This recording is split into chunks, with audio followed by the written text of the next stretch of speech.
लो जी साडी line इस वेले मिली हुई है चंडीगढ़ और चंडीगढ़ तो साडे नाल अनिल भारद्वाज होरी लाइन दे उत्ते ने।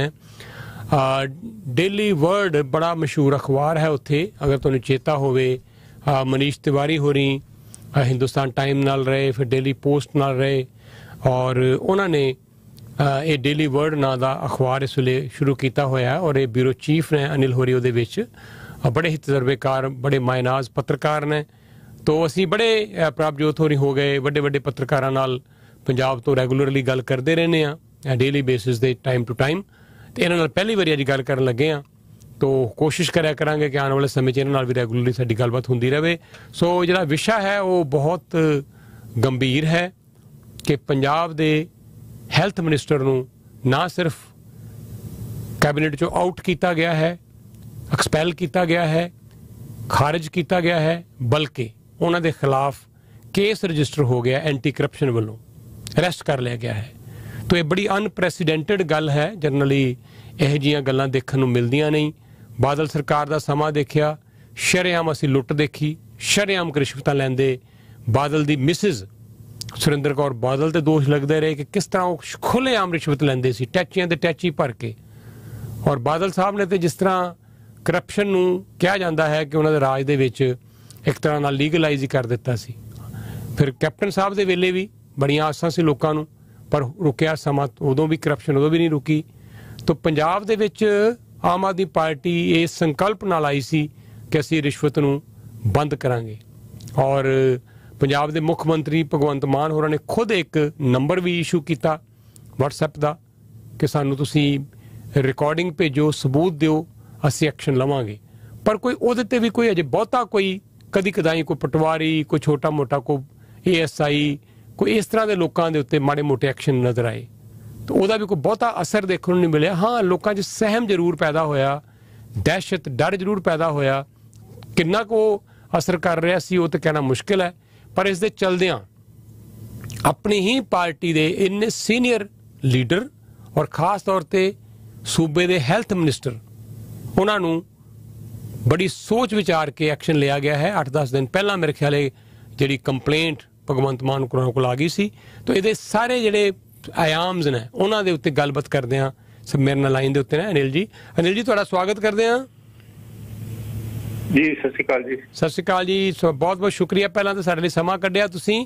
अच्छा, ये नो डाउट पहला दिल्ली दे विच भी असीं देख चुके हैं एक मिनिस्टर नूं अरविंद केजरीवाल ने इस तरह ही बर्खास्त किया सी, पर पंजाब च असीं कदी इस तरह की कदी कोई कार्रवाई होंदी देखी नहीं। तुहाडा की नजरिया है?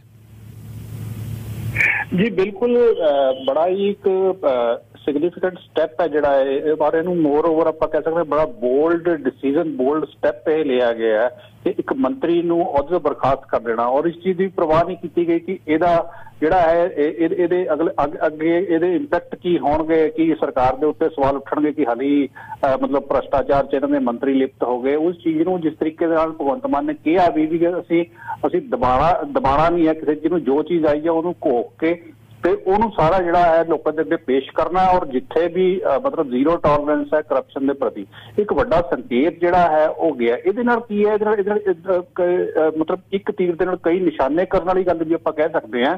ਤੇ ਇੱਕ ਮੰਤਰੀ ਨੂੰ ਇਸ ਤਰੀਕੇ ਦੇ ਨਾਲ ਉਹਦੇ ਤੇ ਕਾਰਵਾਈ ਕਰਨ ਦਾ ਸਿੱਧਾ ਬਿਊਰੋਕ੍ਰੇਸੀ ਨੂੰ, ਇੰਪਲਾਈਜ਼ ਨੂੰ, ਸਰਕਾਰੀ ਇੰਪਲਾਈਜ਼ ਨੂੰ ਤੇ ਹੋਰ ਜਿਹੜੇ ਵੀ ਕੋਈ ਕਿਤੇ ਨਾ ਕਿਤੇ ਕੋਈ ਵੀ ਗਲਤ ਪਾਸੇ ਨੂੰ ਤੁਰਦਾ ਹੋਇਆ ਨਜ਼ਰ ਆਵੇ, ਉਹ ਸਾਰਿਆਂ ਵਾਸਤੇ ਜਿਹੜਾ ਹੈ ਇੱਕ ਸੰਕੇਤ ਹੈ ਕਿ ਕਰਪਸ਼ਨ ਨੂੰ ਬਿਲਕੁਲ ਵੀ ਟੋਲਰੇਟ ਕੀਤਾ ਜਾ ਸਕਦਾ। ਜੇ ਇੱਕ ਮਿਨਿਸਟਰ ਦੇ ਉੱਤੇ ਕਾਰਵਾਈ ਹੋ ਸਕਦੀ ਹੈ ਤਾਂ ਕਿਸੇ ਉੱਤੇ ਵੀ ਕਾਰਵਾਈ ਹੋ ਸਕਦੀ ਜੀ। ਪਰ ਇਹਦੇ 'ਚ ਕਈ ਲੋਕ ਅਨਿਲ ਜੀ ਇਹ ਵੀ ਕੁਐਸਚਨ ਉਠਾ ਰਹੇ ਨੇ ਕਿ ਜਿਹੜੇ ਲੋਕ ਉੱਥੋਂ ਚੁਣ ਕੇ ਆਏ ਔਰ ਜਿਹੜੇ ਲੋਕਾਂ ਨੇ ਇਹ ਵਚਨ ਲਿਆ ਸੀ ਕਿ ਅਸੀਂ ਭ੍ਰਸ਼ਟਾਚਾਰ ਨੂੰ ਖਤਮ ਕਰਾਂਗੇ, ਜਿਨ੍ਹਾਂ ਦਾ ਏਜੰਡਾ ਚੋਣ ਮੈਨੀਫੈਸਟੋ ਇੱਕ ਇਹੀ ਸੀ ਕਿ ਅਸੀਂ ਕਰਪਸ਼ਨ ਫ੍ਰੀ ਨਿਜ਼ਾਮ ਦੇਵਾਂਗੇ, ਤੇ ਉਹਦੇ 'ਚ ਕੋਈ ਹੇਠਲੇ ਪੱਧਰ ਦਾ ਬੰਦਾ ਲਿਪਤ ਹੋਵੇ ਤੇ ਮੰਨਿਆ ਜਾ ਸਕਦਾ ਹੈ।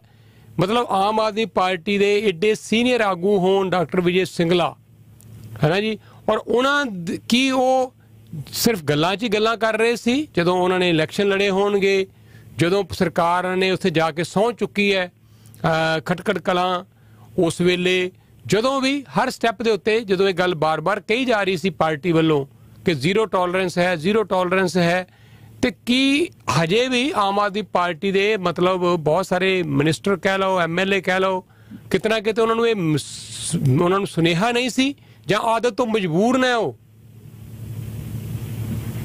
ਦੇਖੋ ਜਿਹੜਾ ਅੱਜ ਦਾ ਸਟੈਪ ਹੈ ਨਾ ਜਿਹੜਾ ਸਰਕਾਰ ਦਾ, ਇਹ ਬਿਲਕੁਲ ਜਿਸ ਤਰ੍ਹਾਂ ਮੈਂ ਪਹਿਲਾਂ ਗੱਲ ਕੀਤੀ ਹੈ ਕਿ ਇਹ ਇੱਕ ਸੁਨੇਹਾ ਦੇਣ ਦੀ ਕੋਸ਼ਿਸ਼ ਹੈ ਕਿ ਕੋਈ ਵੀ ਕਿਸੇ ਗਲਤ ਪਾਸੇ ਨੂੰ ਨਾ ਤੁਰੇ, ਜੇ ਕੋਈ ਤੁਰੇਗਾ ਉਹਦੇ ਖਿਲਾਫ ਏਦਾਂ ਹੀ ਕਾਰਵਾਈ ਹੋਏਗੀ। ਸੋ ਜਿੱਥੇ ਤੱਕ ਸਵਾਲ ਹੈ ਕਰਪਸ਼ਨ ਫਰੀ ਰਾਜ ਦੇਣ ਦਾ ਔਰ ਉਹ ਸਹੁੰ ਖਾਣ ਦਾ ਜਿਹੜੀ ਖਾ ਕੇ ਉਹ ਆਏ ਤੇ ਉਹਦੇ ਉਸ ਵੱਲ ਨੂੰ ਹੀ ਜਿਹੜੀ ਸਰਕਾਰ ਹੈ ਉਹ ਤੁਰਨ ਦੀ ਕੋਸ਼ਿਸ਼ ਕਰ ਰਹੀ ਹੈ। ਇਸ ਤੋਂ ਅੱਜ ਜੋ ਸਟੈਪ ਲੱਤਾ ਗਿਆ ਉਹ ਤੋਂ ਇੱਕ ਸੰਕੇਤ ਦੇਣ ਦੀ ਕੋਸ਼ਿਸ਼ ਕੀਤੀ ਗਈ ਹੈ ਤੇ ਇਹ ਸਿੱਧਾ ਜਿਹੜਾ ਹੈ ਇੱਕ ਛਵੀ, ਆਪਣੀ ਜਿਹੜੀ ਛਵੀ ਦੇ ਨਾਲ ਜਿਹੜੀਆਂ ਕਸਮਾਂ ਖਾਧੀਆਂ, ਜਿਹੜੇ ਲੋਕਾਂ ਨਾਲ ਵਾਅਦੇ ਕੀਤੇ, ਉਸ ਛਵੀ ਦੇ ਉੱਤੇ ਇਸ ਤੋਂ ਪਹਿਲਾਂ ਕਿ ਕੋਈ ਦਾਗ ਲੱਗ ਕੇ ਤੇ ਉਹ ਵੱਡਾ ਇੱਕ ਸਿਸਟਮ ਬਣ ਜਾਂਦਾ, ਉਹਨੂੰ ਸ਼ੁਰੂ 'ਚ ਹੀ ਕਾਬੂ ਕਰਨ ਦੀ ਇੱਕ ਕੋਸ਼ਿਸ਼ ਜਿਹੜੀ ਆ ਉਹ ਆਮ ਆਦਮੀ ਪਾਰਟੀ ਵੱਲੋਂ ਕੀਤੀ ਗਈ ਹੈ। ਔਰ ਜੇ ਆਪਾਂ ਪਿਛਲੇ ਸਮੇਂ ਦੇ ਦੌਰਾਨ ਦੇਖੀਏ, ਜਿਵੇਂ ਪਿਛਲੇ ਟਾਈਮ 'ਚ ਗੱਲਾਂ ਸਾਹਮਣੇ ਆਉਂਦੀ ਰਹੀਆਂ, ਕਈ ਜਿਸ ਤਰ੍ਹਾਂ ਪਿਛਲੇ ਮੁੱਖ ਮੰਤਰੀ ਆਪਣੇ ਕੈਪਟਨ ਅਮਰਿੰਦਰ ਸਿੰਘ ਸੀਗੇ, ਉਹਨਾਂ ਦੇ ਬਾਰੇ 'ਚ ਗੱਲਾਂ ਆਉਂਦੀਆਂ ਸੀ ਕਿ ਕੋਈ ਫਾਈਲ ਜਿਹੜੀਆਂ ਹੈਗੀਆਂ ਉਹ ਆਲਰੇਡੀ ਉੱਥੇ ਉਹਨਾਂ ਨੇ ਹਾਈ ਕਮਾਂਡ ਨੂੰ ਸਬਮਿਟ ਕੀਤੀਆਂ ਔਰ ਉਹਦੇ ਵਿੱਚ ਕਈ ਲੀਡਰ ਦਾ ਜ਼ਿਕਰ ਸੀ ਤੇ ਉਹ ਫਾਈਲਾਂ ਜਿਹੜੀਆਂ ਉਹ ਦੱਬੀਆਂ ਰਹਿ ਗਈਆਂ। ਉਹਨਾਂ ਦਾ ਕੀ ਹੋਇਆ, ਕੀ ਨਹੀਂ ਹੋਇਆ, ਕੀ ਸੀਗਾ ਉਹਦੇ 'ਚ, ਉਹ ਚੀਜ਼ਾਂ ਬਾਹਰ ਹੀ ਨਹੀਂ ਆ ਪਾਈਆਂ। ਤੇ ਇਹ ਜਿਹੜਾ ਅੱਜ ਇਹ ਹੋਇਆ ਹੈ ਕਿ ਚੀਜ਼ 10 ਦਿਨ ਪਹਿਲਾਂ ਉਹਨਾਂ ਕੋਲ ਇੱਕ ਸ਼ਿਕਾਇਤ ਪਹੁੰਚੀ, ਉਹਦੀ ਘੋਖ ਕਰਵਾਈ ਗਈ। ਜਿਸ ਤਰ੍ਹਾਂ ਜਿਹੜਾ ਮੁੱਖ ਮੰਤਰੀ ਵੱਲੋਂ ਐਲਾਨ ਕੀਤਾ ਕਿ ਘੋਖ ਕਰਵਾਈ ਗਈ, ਘੋਖ ਦੇ ਵਿੱਚ ਜਿਹੜਾ ਉਹਨਾਂ ਨੇ ਕਿਹਾ ਕਿ ਜਦੋਂ ਉਹ ਦੋਸ਼ੀ ਪਾਏ ਗਏ ਤਾਂ ਉਸ ਤੋਂ ਬਾਅਦ ਜਿਹੜੀ ਹੈ ਕਾਰਵਾਈ ਕੀਤੀ ਗਈ ਹੈ। ਸੋ ਇਹ ਕਿਤੇ ਨਾ ਕਿਤੇ ਇੱਕ ਸੰਕੇਤ ਜਿਹੜਾ ਹੈ ਲੋਕਾਂ 'ਚ ਦੇਣ ਦੀ ਇਹ ਕੋਸ਼ਿਸ਼ ਹੈ ਪਾਰਟੀ ਵੱਲੋਂ ਕਿ ਕਰਪਸ਼ਨ ਫਰੀ ਹੀ ਰਾਜ ਦਿੱਤਾ ਜਾਣਾ, ਜ਼ੀਰੋ ਟੋਲਰੈਂਸ ਹੈ ਕਰਪਸ਼ਨ ਵਾਸਤੇ। ਅਗਰ ਕੋਈ ਗਲਤ ਕਰੇਗਾ, ਚਾਹੇ ਉਹ ਕੋਈ ਵੀ ਹੋਵੇ, ਉਹਨੂੰ ਬਖਸ਼ਿਆ ਨਹੀਂ ਜਾਏਗਾ ਤੇ ਉਹਨੂੰ ਇਸ ਤਰੀਕੇ ਦੇ ਜਿਹੜਾ ਕਾਰਵਾਈਆਂ ਹੈਗੀਆਂ ਉਹਨਾਂ ਦਾ ਸਾਹਮਣਾ ਕਰਨਾ ਪਏਗਾ। ਜੀ ਅਨਿਲ ਜੀ, ਦੋ ਗੱਲਾਂ ਕਰਕੇ ਤੁਹਾਡੇ ਤੋਂ ਇਜਾਜ਼ਤ ਚਾਹਾਂਗੇ। ਪਹਿਲਾਂ ਤਾਂ ਇਹ ਹੈ ਕਿ ਬਹਿਬਲ ਕਲਾਂ ਦਾ ਕਾਂਡ, ਕੋਟਕਪੂਰਾ ਕਾਂਡ, ਇਹਨਾਂ ਨੇ ਕਿਹਾ ਸੀ ਕਿ ਜਦੋਂ ਆਵਾਂਗੇ ਸੱਤਾ ਦੇ ਵਿੱਚ ਤੇ ਫਟਾਫਟ ਅਸੀਂ ਐਕਸ਼ਨ ਲਵਾਂਗੇ, ਦੋਸ਼ੀਆਂ ਨੂੰ ਬਖਸ਼ਾਂਗੇ ਨਹੀਂ। ਇਹ ਗੱਲ ਕੇਜਰੀਵਾਲ ਵੀ ਕਹਿ ਕੇ ਗਏ ਬਾਰ-ਬਾਰ ਪੰਜਾਬ ਆ ਕੇ, ਭਗਵੰਤ ਮਾਨ ਹੋਰੀ ਵੀ ਹਰ ਸਟੇਜ ਤੋਂ ਕਹਿੰਦੇ ਰਹੇ ਔਰ ਖੁਦ ਇਹਨਾਂ ਦੇ ਆਪਣੇ ਜਿਹੜੇ ਪਾਰਟੀ ਦੇ ਬੜੇ ਹੁਣ ਸੀਨੀਅਰ ਆਗੂ ਹੀ ਨੇ, ਸਾਬਕਾ ਆਈਜੀ ਨੇ ਕੁੰਵਰ ਵਿਜੇ ਪ੍ਰਤਾਪ ਹੋਰੀ, ਜਿਨ੍ਹਾਂ ਨੇ ਇਹਦੀ ਸਾਰੀ ਇਨਵੈਸਟੀਗੇਸ਼ਨ ਕੀਤੀ ਸੀ, ਉਹ ਬੜੇ ਨਾਰਾਜ਼ ਨੇ ਕਿ ਉਹਦੇ ਤੇ ਕੋਈ ਕਾਰਵਾਈ ਅਜੇ ਤੱਕ ਇਹਨਾਂ ਨੇ ਨਹੀਂ ਕੀਤੀ। ਇੰਨੀ ਦੇਰ ਹੋ ਗਈ, ਰੇਤੇ ਦੀਆਂ ਖਦਾਨਾਂ ਅਜੇ ਵੀ ਜਾਰੀ ਹੈ, ਸਾਰਾ ਕੁਝ ਕੰਮ ਉੱਥੇ ਹੋ ਰਿਹਾ ਹੈ। ਬਹੁਤ ਸਾਰਾ ਭ੍ਰਿਸ਼ਟਾਚਾਰ ਦਾ ਕੰਮ ਜਿਹੜਾ ਇਮੀਡੀਏਟਲੀ ਐਕਸ਼ਨ ਲੈਣ ਦੀ ਲੋੜ ਸੀ, ਬੰਦ ਕਰਨ ਦੀ ਲੋੜ ਸੀ, ਉੱਥੇ ਅਜੇ ਉਹ ਇਮੀਡੀਏਟਲੀ ਐਕਸ਼ਨ ਨਹੀਂ ਲਿਆ ਗਿਆ। ਪਰ ਤੁਸੀਂ ਸਮਝਦੇ ਹੋ ਕਿ ਸਰਕਾਰ ਦੀਆਂ ਕਈ ਪਾਸੇ ਜਿਹੜੇ ਨੁਕਤਾਚੀਨੀਆਂ ਹੋ ਰਹੀਆਂ ਸੀ, ਕ੍ਰਿਟਿਸਿਜ਼ਮ ਹੋਣਾ ਸ਼ੁਰੂ ਹੋ ਗਿਆ ਸੀ, ਇਸ ਐਕਸ਼ਨ ਨੇ ਸਰਕਾਰ ਦੀ ਛਵੀ ਨੂੰ ਫਿਰ ਤੋਂ ਕਾਫੀ ਸੁਧਾਰ ਦਿੱਤਾ ਹੈ? ਉਹ ਸਾਰਾ ਕੁਝ ਪਿੱਛੇ ਰਹਿ ਗਿਆ ਹੁਣ? ਨਹੀਂ, ਦੇਖੋ ਜਿੱਥੇ ਤੱਕ ਇਸ ਜਿਹੜਾ ਇਹ ਅੱਜ ਦਾ ਐਕਸ਼ਨ ਹੈ ਇੱਕ ਅਲੱਗ ਚੀਜ਼ ਹੈ। ਇਹ ਐਸਾ ਨਹੀਂ ਹੈ ਕਿ ਇਹਦੇ ਨਾਲ ਅਗਰ ਕੋਈ ਚੀਜ਼ਾਂ ਜਿਹੜੀਆਂ ਹੈਗੀਆਂ ਉਹਨਾਂ 'ਚ ਕੁਝ ਦੇਰੀ ਹੋ ਰਹੀ ਹੈ ਤਾਂ ਉਹ ਚੀਜ਼ ਕਵਰ ਅਪ ਹੋ ਜਾਏਗੀ। ਇਹ ਤਾਂ ਇੱਕ ਐਕਸ਼ਨ, ਇੱਕ ਜਿਹੜਾ ਹੈ ਇੱਕ ਸੰਕੇਤ ਦੇਣ ਦੀ ਕੋਸ਼ਿਸ਼, ਇੱਕ ਕਲੀਅਰ ਆਪਣੇ ਆਪ ਨੂੰ ਕਲੀਅਰ ਛਵੀ ਲੋਕਾਂ ਦੇ ਵਿੱਚ ਦਿਖਾਉਣ ਦੀ ਕਿ ਅਸੀਂ ਬਿਲਕੁਲ ਕਲੀਅਰ ਹਾਂ, ਉਹ ਇਹ ਅੱਜ ਦਾ ਐਕਸ਼ਨ ਹੈ। ਜਿੱਥੇ ਤੱਕ ਸਵਾਲ ਦੋ ਇਸ਼ੂਜ਼ ਦਾ ਹੈ, ਪਹਿਲਾ ਇਸ਼ੂ ਜਿਹੜਾ ਬਹਿਬਲ ਕਲਾਂ ਗੋਲੀकांड ਔਰ ਬਰਗਾੜੀ ਬੇਅਦਬੀ ਕਾਂਡ ਹੈ, ਉਸ ਦੇ ਨਾਲ ਰਿਲੇਟਡ ਜਿਹੜਾ ਹੈ ਉਹ ਐਕਚੁਅਲ 'ਚ, ਕਿਉਂਕਿ ਉਹ ਕਾਨੂੰਨੀ ਪ੍ਰਕਿਰਿਆ ਦੇ ਵਿੱਚ ਕੇਸ ਹੈ। No doubt Aam Aadmi party ਨੇ ਇਲੈਕਸ਼ਨ ਤੋਂ ਪਹਿਲਾਂ ਇਹ ਪੁਰਜੋਰ ਤਰੀਕੇ ਨਾਲ ਇਹ ਗੱਲ ਕਹੀ ਸੀ ਕਿ ਅਸੀਂ ਆਉਂਦੇ ਸਾਰ ਜਿਹੜਾ ਹੈ ਇਹਦੇ 'ਚ ਇਨਸਾਫ ਦਵਾਵਾਂਗੇ, ਬਟ ਕਿਉਂਕਿ ਉਹ ਕਾਨੂੰਨੀ ਪ੍ਰਕਿਰਿਆ ਹੈ, ਨੋ ਡਾਊਟ ਸਰਕਾਰ ਨੂੰ ਉਸ ਵੱਲ ਨੂੰ ਤੇਜ਼ੀ ਨਾਲ ਵਧਣਾ ਚਾਹੀਦਾ ਸੀ। ਪਰ ਹਲੇ ਵੀ ਕਿਉਂਕਿ ਹਲੇ 2 ਮਹੀਨੇ ਸਰਕਾਰ ਨੂੰ ਹੋਏ ਹੈ, ਉਸ ਪਾਸੇ ਕਿਸ ਤਰੀਕੇ ਨਾਲ ਅੱਗੇ ਵਧਿਆ ਜਾਂਦਾ ਹੈ, ਪੁਲਿਸ ਦੀ ਜਿਹੜੀ ਕਾਰਵਾਈ ਹੈ ਉਹ ਕਿਸ ਤਰੀਕੇ ਨਾਲ ਤੇਜ਼ ਹੁੰਦੀ ਹੈ, ਜਾਂਚ ਤੇਜ਼ ਹੋਣੀ ਚਾਹੀਦੀ ਹੈ, ਉਹ ਲੋਕਾਂ ਦੀ ਡਿਮਾਂਡ ਵੀ ਹੈ। ਔਰ ਮੋਰ ਓਵਰ ਉਹ ਇਹਨਾਂ ਦਾ ਇਸ ਸਰਕਾਰ ਦਾ ਇੱਕ ਫਰਜ਼ ਵੀ ਬਣਦਾ ਹੈ ਕਿ ਉਸ ਚੀਜ਼ ਨੂੰ ਛੇਤੀ ਤੋਂ ਛੇਤੀ ਟੈਕਲ ਕਰਕੇ ਔਰ ਕਿਸੇ ਨਤੀਜੇ ਤੇ ਉਹ ਜਿਹੜਾ ਕੇਸ ਹੈ ਉਹਨੂੰ ਪਹੁੰਚਾਇਆ ਜਾਵੇ। ਦੂਸਰੀ ਗੱਲ ਰਹੀ ਜਿਹੜੀ ਰੇਤ ਮਾਫੀਆ ਦੀ ਗੱਲ ਹੈ, ਪਿਛਲੇ ਸਮੇਂ ਦੇ ਦੌਰਾਨ ਜਦੋਂ ਦੀ ਸਰਕਾਰ ਬਣੀ ਹੈ ਕਈ ਸਾਰੀਆਂ ਗੱਲਾਂ ਸਾਹਮਣੇ ਆਉਂਦੀਆਂ ਰਹੀਆਂ ਤੇ ਮੋਰ ਓਵਰ ਕਈ ਜਗ੍ਹਾ ਜਿਹੜਾ ਹੈ ਇਹ ਵੀ ਗੱਲਾਂ ਸਾਹਮਣੇ ਆਈਆਂ ਕਿ ਠੇਕੇਦਾਰ ਜਿਹੜੇ ਆ ਉਹੀ ਛੱਡ ਕੇ ਭੱਜ ਗਏ ਤੇ ਰੇਤੇ ਦੀ ਕਿੱਲਤ ਜਿਹੜੀ ਆ ਲੋਕਾਂ ਨੂੰ ਬੜੀ ਆਉਂਦੀ ਰਹੀ। ਇਸ ਪਾਸੇ ਸਰਕਾਰ ਨੂੰ ਸਖਤ ਕਾਰਵਾਈ ਕਰਦੇ ਹੋਏ ਇੱਕ ਤਾਂ ਛੇਤੀ ਤੋਂ ਛੇਤੀ ਲੋਕਾਂ ਨੂੰ ਜਿਹੜਾ ਹੈ ਮਾਈਨਿੰਗ ਚਾਲੂ ਕਰਕੇ ਤੇ ਉਹਨਾਂ ਨੂੰ ਰੇਤਾ ਵਜੇ ਜੋ ਵੀ ਬਿਲਡਿੰਗ ਮਟੀਰੀਅਲ ਹੈ ਉਹਨਾਂ ਨੂੰ ਪ੍ਰੋਪਰਲੀ ਮਿਲੇ। ਦੂਸਰਾ ਸਰਕਾਰ ਨੂੰ ਰੇਟ ਫਿਕਸ ਕਰਨੇ ਪੈਣਗੇ ਜਿਸ ਤਰੀਕੇ ਦੇ ਨਾਲ ਪਿਛਲੀ ਸਰਕਾਰ ਨੇ, ਹਾਲਾਂਕਿ ਉਹ ਕੁਝ ਦਿਨ ਜਿਹੜੀ ਚੇਂਜ ਕੀਤਾ ਜਦੋਂ ਨਿਜ਼ਾਮ ਚੇਂਜ ਹੋਇਆ ਕੈਪਟਨ ਸਾਹਿਬ ਤੋਂ ਬਾਅਦ ਚਰਨਜੀਤ ਸਿੰਘ ਚੰਨੀ ਹੋਰਾਂ ਨੂੰ ਮੁੱਖ ਮੰਤਰੀ ਪੰਜਾਬ ਦਾ ਬਣਾਇਆ, ਉਸ ਟਾਈਮ ਜੋ ਰੇਟ ਵਗੈਰਾ ਜਿਹੜੇ ਫਿਕਸ ਕੀਤੇ ਗਏ ਸੀ ਉਸ ਰਾਹ ਤੇ ਤੁਰਦੇ ਹੋਏ ਇਹ ਰੇਟ ਵਗੈਰਾ ਫਿਕਸ ਕਰਨੇ ਪੈਣਗੇ ਔਰ ਮਟੀਰੀਅਲ ਜਿਹੜਾ ਬਿਲਡਿੰਗ ਮਟੀਰੀਅਲ ਜਿਹੜੀ ਲੋਕਾਂ ਨੂੰ ਦਿੱਕਤ ਆ ਰਹੀ ਹੈ ਔਰ ਮੋਰ ਓਵਰ ਜਿਹੜਾ ਮਾਫੀਆ ਉਸ ਤੇ ਕੰਟਰੋਲ ਕਰਨਾ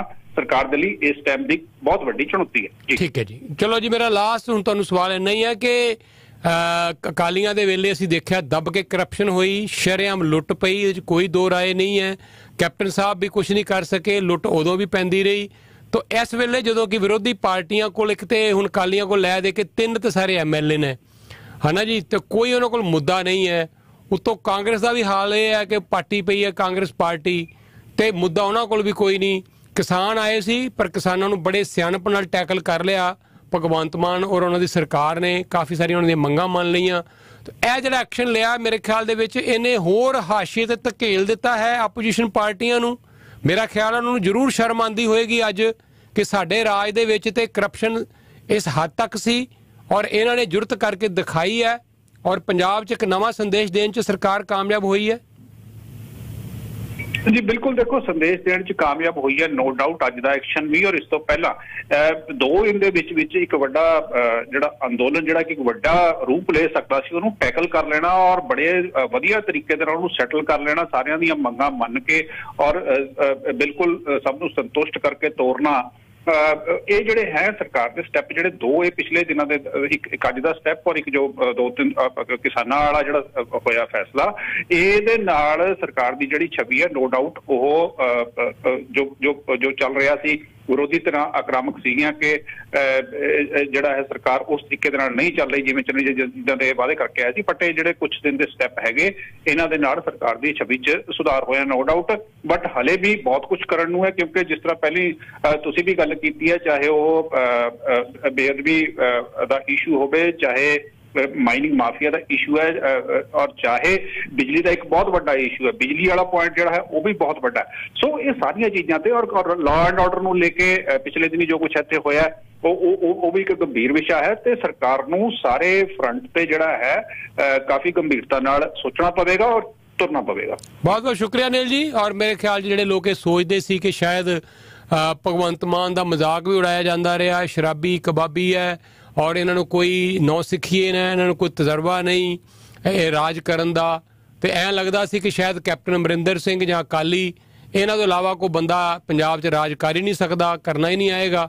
ਪਰ ਸੋ ਫਾਰ ਜਿੰਨੀ ਕੁ ਸਮਾਂ ਇਹਨਾਂ ਨੂੰ ਮਿਲਿਆ ਹੈ ਔਰ ਇੰਨੇ ਕੁ ਸਮੇਂ ਦੇ ਵਿੱਚ ਜੋ ਇਹ ਸਰਕਾਰ ਕੰਮ ਕਰ ਰਹੀ ਹੈ ਕਾਫੀ ਹੱਦ ਤੱਕ ਸ਼ਲਾਘਾਯੋਗ ਹੈ ਔਰ ਕੋਈ ਸ਼ੱਕ ਨਹੀਂ ਕਿ ਬੜੇ ਵੱਡੇ ਮੁੱਦੇ ਹਜੇ ਵੀ ਜਿਉਂ ਦੇ ਤਿਉਂ ਪਏ ਹੋਏ ਨੇ। ਮੇਰੇ ਖਿਆਲ ਉਧਰ ਵੀ ਇਹਨਾਂ ਨੂੰ ਧਿਆਨ ਦੇਣਾ ਪਏਗਾ। ਪਰ ਐਟਲੀਸਟ ਹੁਣ ਤੱਕ ਜੋ ਸਰਕਾਰ ਨੇ ਜਿਸ ਤਰ੍ਹਾਂ ਦਾ ਵੀ ਆਪਣਾ ਰੁਖ ਅਪਣਾਇਆ ਹੋਇਆ ਹੈ, ਜਿਸ ਤਰੀਕੇ ਨਾਲ ਵੀ ਇਹ ਇਸ਼ੂਜ਼ ਨੂੰ ਟੈਕਲ ਕਰ ਰਿਹਾ ਔਰ ਪੰਜਾਬ ਨੂੰ ਚਲਾਉਣਾ ਕੋਈ ਸੌਖਾ ਕੰਮ ਨਹੀਂ। ਪੰਜਾਬ ਦੀ ਬਿਊਰੋਕ੍ਰੇਸੀ, ਪੰਜਾਬ ਦੀਆਂ ਸਮੱਸਿਆਵਾਂ, ਟਨਸ ਆਫ ਪ੍ਰੋਬਲਮਸ ਤੋਂ ਕਿਸੇ ਨਵੀਂ ਸਰਕਾਰ ਦੇ ਲਈ ਆਉਂਦਿਆਂ ਹੀ ਬਿਨਾਂ ਤਜਰਬਾ ਹੋਣ ਦੇ ਬਾਵਜੂਦ ਵੀ ਜਿਸ ਤਰੀਕੇ ਨਾਲ ਸੋ ਫਾਰ ਸਰਕਾਰ ਨੂੰ ਚਲਾਇਆ ਜਾ ਰਿਹਾ ਹੈ, ਕਮ ਸੇ ਕਮ ਨੀਅਤ ਇਹਨਾਂ ਦੀ ਸਾਫ਼ ਨਜ਼ਰ ਆ ਰਹੀ ਹੈ। ਬਾਕੀ ਤਾਂ ਪਤਾ ਨਹੀਂ, ਸਮਾਂ ਦੱਸੇਗਾ। They are always under watch.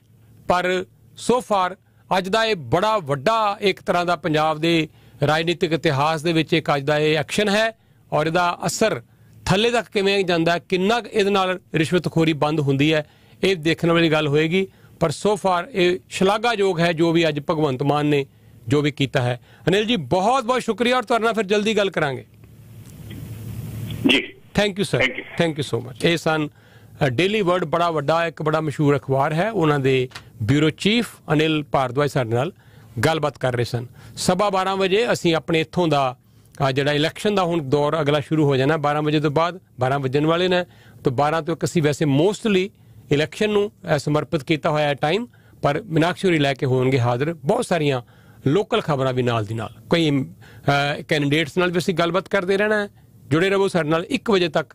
Saga 960 ਦੇ ਉੱਤੇ ਅਸੀਂ ਤੁਹਾਡੇ ਲਈ ਹੁਣ ਇਹਨਾਂ ਇਲੈਕਸ਼ਨ ਦੇ ਸਮਿਆਂ ਦੇ ਦੌਰਾਨ 31 ਮਈ ਤੱਕ 10 ਵਜੇ ਤੋਂ ਲੈ ਕੇ 1 ਵਜੇ ਤੱਕ ਹਾਜ਼ਰ ਹਾਂ।